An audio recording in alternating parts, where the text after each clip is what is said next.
లక్ష్మి గారండి, దేవరపల్లి గ్రామంలో ఉన్న దుకాణం ఏదైతే ధ్వంసమైందని నిన్నటి నుండి ఈటీవీలోనూ మహా టీవీలోనూ ఏదో లక్ష్మి గారి కుటుంబానికి వారి దుకాణానికి జగనన్న ప్రోగ్రాం వల్ల ఏదో అన్యాయం జరిగింది, అక్కడ ఏదో విధ్వంసం జరిగిందని వాళ్ళు ప్రచారం చేస్తున్నారు. వారి మాటల్లోనే మనం విందామండి. అక్కడ మాకు అన్యాయం ఏం జరగలేదండి. ఈ ప్రోగ్రాం వల్ల మాకు వచ్చింది ఏమి లేదు. ఏదంటే వాళ్ళ తొడతొక్కుల్లో వాళ్ళు లోపలికి వచ్చేసారు. అది ఫోటోలు దిగాలన్నా ఇదితో వచ్చేసారు. అక్కడ దేవుడి ఫోటోలు అన్నీ కింద పడిపోయి వాళ్ళు చూసుకోలేదు, మేము చూసుకోలేదు. తర్వాత చూసుకున్నాం మేము. కానీ కావాలని పాడేశారని అంటున్నారు. ఎవరో ఒకళ్ళు వస్తున్నారు సార్, ఆ ఎమ్మెల్యే గారు వస్తున్నారు అంటున్నారు, ఇంకెవరు వస్తున్నారు, ఈ ఫోటోలు ఎలా బండి అంటున్నారు, మీకు ఏం జరిగింది, మీకు ఏం పగిలిని వేయి చూపించండి, మీకు నష్టపరిహారం ఇప్పిస్తాం అంటున్నారు. తర్వాత ఏమో పొద్దున్న ఎంఆర్ఓ గారు వచ్చారు, మీరు కలెక్టర్ ఆఫీస్కి రావాలి, కలెక్టర్ అమ్మగారు మిమ్మల్ని తీసుకురమ్మన్నారు, కారు పంపిస్తున్నారు, మీరు రెడీగా ఉండండి అని చెప్పారు. మాకు భయం వేసింది. మాకు జగన్ గారు ఇళ్ల స్థలాలు ఇచ్చారు, మా పిల్లలకు డబ్బులు ఇచ్చారు, మాకు అన్నీ ఇచ్చారు. మేము దేవుడు అని చెప్పుకున్నాం. మాకు ఆయన చేశారు కాబట్టి అంతేనే కానీ ఇంకో విధంగా అయితే కాదు. ఆయన మీద బురద జిమ్మాలని కాదు. మేమైతే ఆయన వల్ల లబ్ధి పొందామండి. మేము జగన్ గారిని చూసామండి, మాకు సంతోషంగా ఉంది. మాకు ఈ కష్టాలని మేమేం అనుకోలేదు అసలు, కానీ వాళ్ళే పుట్టగించుకున్నారు. అలాగా మాకే నష్టం జరగలేదు. మేము జగన్ గారిని చూడలేదని నేను బాధపడ్డాం. ఇవాళ చూసామని మా కుటుంబం అంతా మేము ఆనందపడుతున్నాం. మాకు ఏ నష్టం జరగలేదు, మాకు న్యాయమే జరిగింది ఆయన వల్ల. మాకు 2 ఇళ్ల స్థలాలు వచ్చినాయండి, అన్నీ బాగున్నాయి. కానీ ఇప్పుడు మా ఇల్లు తీసేస్తామంటున్నారు. మేమేదో రోడ్డు పక్కన చిన్న ఇల్లు వేసుకుని ఉన్నాం. జగన్ గారు ఇచ్చిన స్థలాల్లో ఇంకా కట్టుకోలేకపోయాం, కట్టుకుంటాం. కానీ ఆ పక్కనున్న ఇల్లు కూడా తీసేస్తామంటున్నారు. నాకు 3 ఆడపిల్లలండి. ఆ పిల్లలతో నేను ఎక్కడికి వెళ్తానండి? చిన్న చిన్న పిల్లలు మాకు. మీరే నన్ను న్యాయం చేయండి. ఏంటండి? అవునండి, అక్కడికి వెళ్ళామండి. దుర్గారావు గారు రమ్మన్నారని అక్కడికి వెళ్ళామండి. ఏమ్మ అసలు ఏం జరిగింది అన్నారు. ఇలా పోనీ మరి అమ్మ మీరు ఇక్కడ ఎలా జరిగితే మీరు ఇక్కడ చెప్పుకుందాం, మరి జగన్ గారు దేవుడని అదని ఇదని ఎందుకు అంటున్నారన్న. ఆయన వల్ల మేము లాభం పొందాం కాబట్టి జగన్ గారి గురించి ఇలా చెప్తున్నాం. ఏం మాట్లాడాలని నాకు తెలియదు. మేము ఆయన అందరిని బాగుపడ్డాం కాబట్టి మాకు మంచి జరిగిందని చెప్పామండి. మరి ఎమ్మెల్యే గారు వస్తానన్నారు, మీకు అన్ని చూసి ఇస్తానన్నారు కదా అన్నారు. మాకు ఎవరే మాకు వద్దండి, మాకు అవసరం లేదు, మా ఏం పోలేదని చెప్పానండి. పొద్దున్నే వచ్చి ఎంఆర్ఓ గారు వచ్చారండి. కలెక్టర్ అమ్మగారు తీసుకురమ్మన్నారు మిమ్మల్ని, అక్కడికి రండి, కారు పంపిస్తానన్నారు, 8 రెడీ అయ్యి రండి, మీ ఆయన గారు మీరేనన్నారు. నేనేం మాట్లాడలేదు. దుర్గారావు గారి దగ్గరికి వచ్చి ఇలాగని చెప్పాను. పాత్రికేయ మిత్రులు నమస్కారం.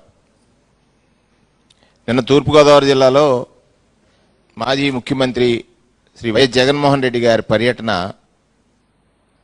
తెలుగుదేశం పార్టీ యొక్క కుట్రపూరిత ఆలోచనకి, కుతంత్ర రాజకీయ ఆలోచనకి ఒక దర్పం, ఒక నిదర్శనం.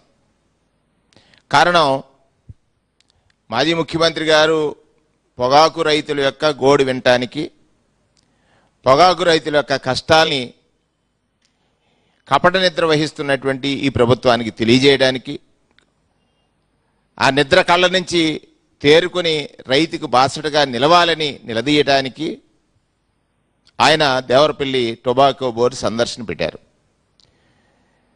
ఈ సందర్భంలో ఆ పర్యటనకు సంబంధించినటువంటి హెలిప్యాడ్కి సంబంధించిన పర్మిషన్స్ ఏవైతే ఉన్నాయో వాటి కోసం మేము కలెక్టర్ని కలిసాం, ఎస్పీ గారిని కలిసాం. మాజీ ముఖ్యమంత్రి గారికి ఇవ్వాల్సినటువంటి సెక్యూరిటీకి సంబంధించినటువంటి అంశాల మీద వారి దగ్గర స్పష్టంగా ఒక హామీ తీసుకున్నాం.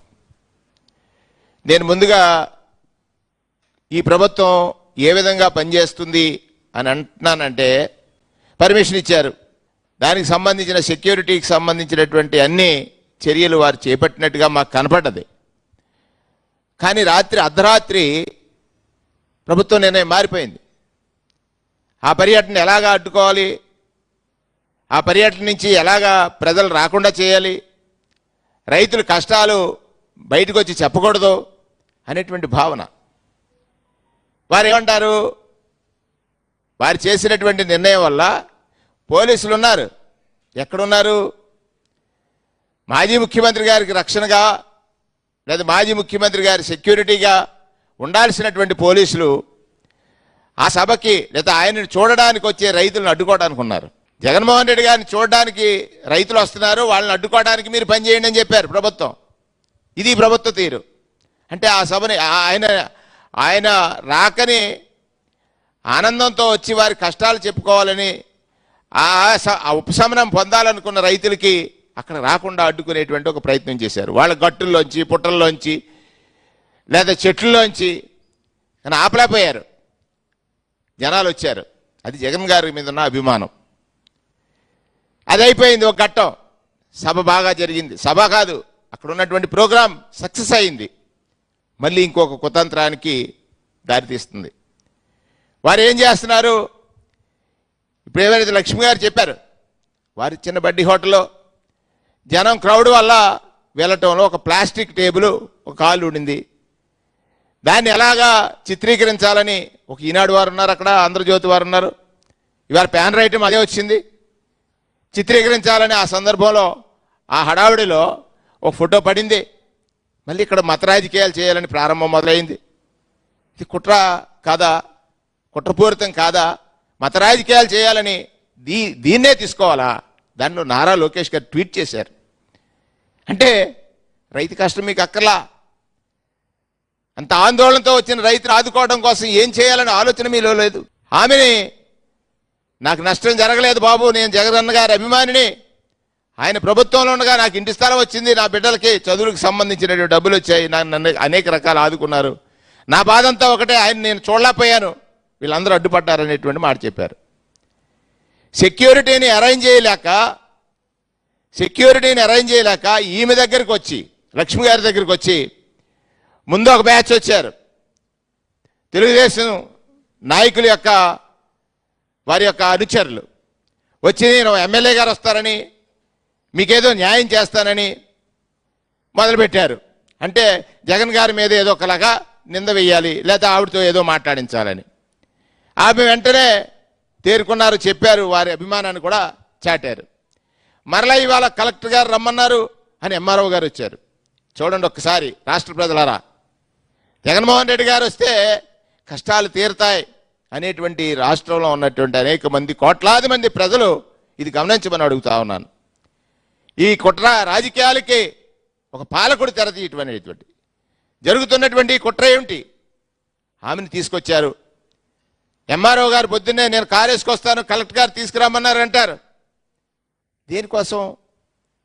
ఆమె నాకు ఏమీ నష్టం జరగలేదనంటే, జరిగిన ఆమె ఓర్చుకుంటే దానికోసం మీరు ఒక కుట్ర రాజకీయం ద్వారా జగన్మోహన్ రెడ్డి గారి మీద మీరు మాట్లాడితే విధ్వంసము, అరాచకం. అరాచకం ఎవరు చేస్తున్నారండి? అరాచకం అనే పదానికి అర్థం తెలుసా? అరాచకం చేస్తుంది ఎవరో? ఈ రాష్ట్రంలో, పాలనలో, దేశంలో ఎక్కడా కానీ, ప్రపంచంలో ఎక్కడా కానీ రాజ్యాంగం ద్వారా చట్టాలు ఏర్పడితే ఆ చట్టాల ప్రకారంగా పాలన సాగాలి. కానీ వాళ్ళ దురదృష్టం ఏంటంటే, ఎవరైతే బాధితుడు నిందితుడు అవుతున్నాడు, బాధతో పోలీస్ స్టేషన్కి వెళ్తే అతనే ముద్దా అయిపోతున్నాడు. ఇంతకంటే అరాచకం ఎక్కడుందండి?